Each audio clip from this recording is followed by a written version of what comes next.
Okay, this demo is to show you how to attach a spout to your teapot body. And obviously I've thrown a bunch of different varieties and I've let them get leather hard. Because this bottom part is so thick, it's still quite wet, which is really good for attaching and also for slightly bending if you want to give the spout a little curvature. So you want them to be somewhat set up, but not too leather hard because you want to still be able to manipulate them. One thing I'm doing right now too is I have a sponge that's not very wet and I've got it covered with a piece of plastic, and that allows me to put this on its side like this and kind of roll it around and not worry about, so don't have to worry about denting or damaging it, and also or damaging my lovely little trimmed foot. So I have that big piece of foam that you guys can use as well.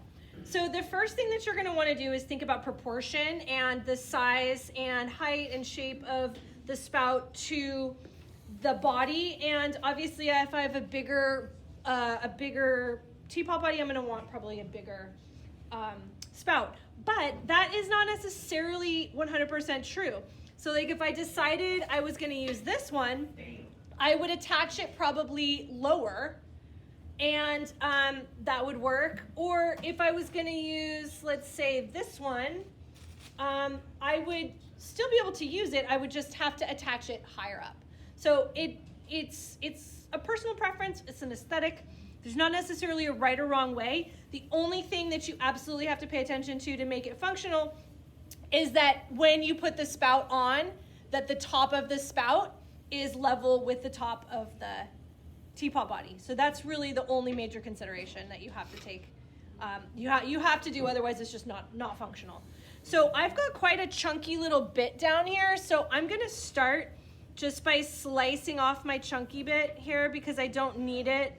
And it was functionality wise, it was keeping this rigidity to my spout so it didn't warp when I took it off the wheel head. But now I don't really need it, and you could also just take a wire like that and slice it right off.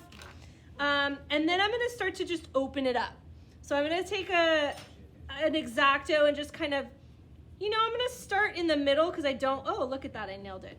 I usually start with a smaller opening, and then as I kind of get in there and I can see what's happening, then I can open it up wider.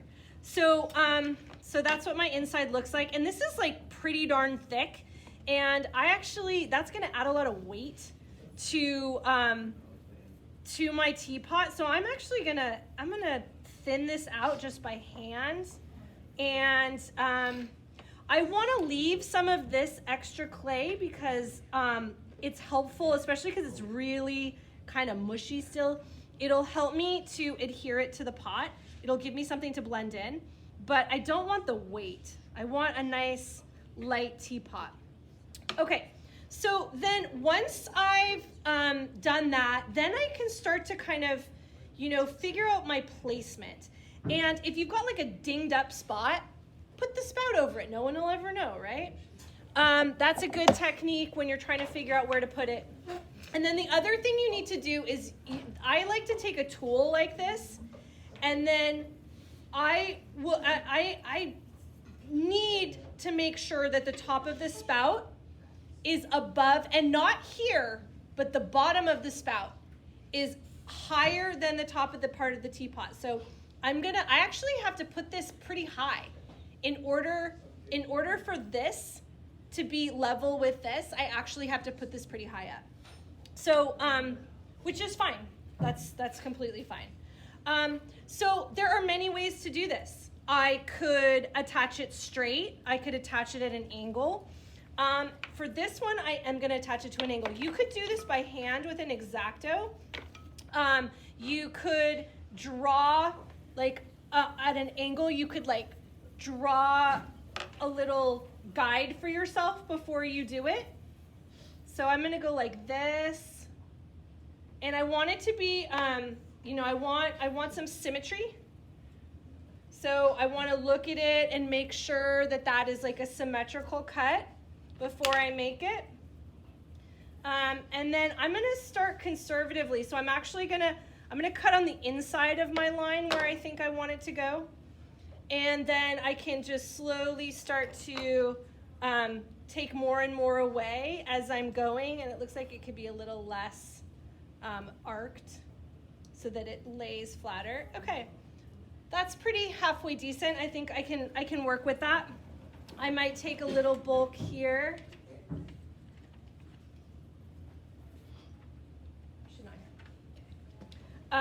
So I'm thinning it out a little bit up on the top there.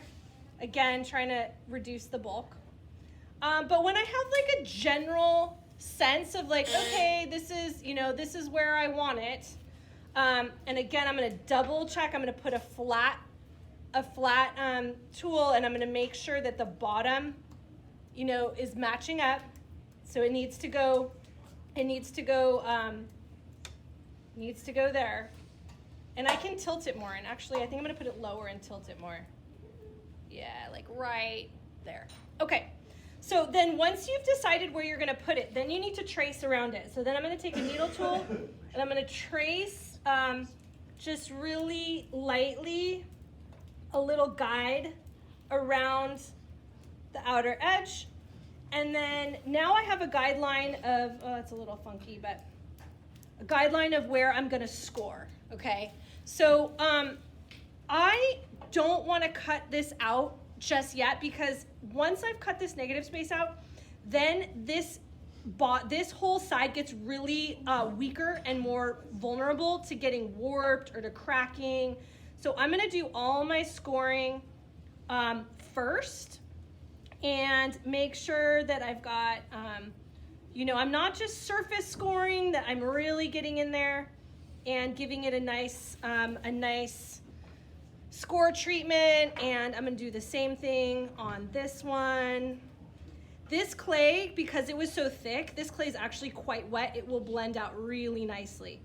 So it's perfect that this part is more set up and then this part is more, has more wetness to it. So I've got some water in my little sponge here. I'm gonna moisten this and I'm gonna do a double check. Yep, that's looking pretty good. Okay, and then once I'm really sure that it looks good, then I will cut the hole out. And I'm just gonna start with a circle right in the middle. And I can always make it bigger, remember, but it's a lot more difficult to make it smaller. It's impossible to make it smaller, so err on the small side. And it doesn't have to be pretty in the beginning, but you do want it to be pretty because you will be able to see it from the inside. So you do eventually want it to be somewhat pretty. Okay, so got my nice little opening here. And then now I am going to start to kind of gently attach this and blend it out. And if I have some gapping, which I might, and I'm gonna look for symmetry too. I'm gonna turn it on its side and really make sure I'm not putting it on crooked. And I'm gonna really get this attached nicely. You might find like I have a little bit of a gap right here, so I might just take some clay, little coil, and put a little moisture in there, and I'll just if I've got some gapping, if I didn't cut it quite right, I'll just add a little bit here. Okay, so the last step would be to do some really nice smoothing and making sure it's all nice and connected. And then what you can do is you can look at the profile and say, do I like this? Did it work? And look what happens. So somehow when I put this on here, it got too low, right? So that's a problem. So while I still have it wet, I can pull gently. I can manipulate this because it's still moist.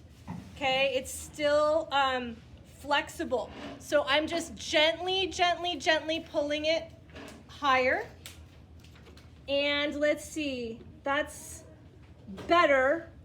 It's not perfect, but it's better. And then the other consideration that you can make is that a lot of teapots, the spout will actually curve slightly out.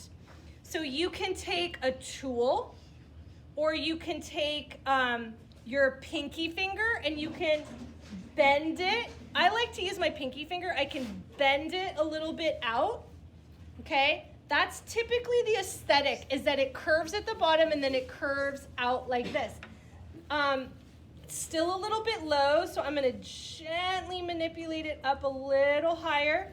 And I wanna keep a nice curve here, okay? And then the other thing you can consider is you can keep this flat, or you can slice it so it's flat this way. So that's another way that people do their teapots, where they'll slice it like this, and then they will slightly pinch at the edge here, so you can see, like, look at it straight on.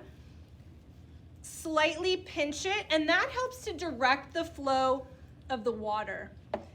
So you'll need to like work on that and make it look good. But that is another technique for making it very functional, making the water flow really nicely out of the spout.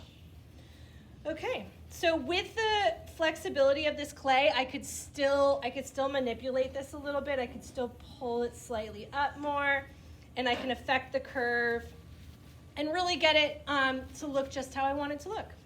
Okay, and then of course you want a really nice blend here, and then the last thing you're going to want to do is you're going to want to go on. Ooh, can you see it? Not really.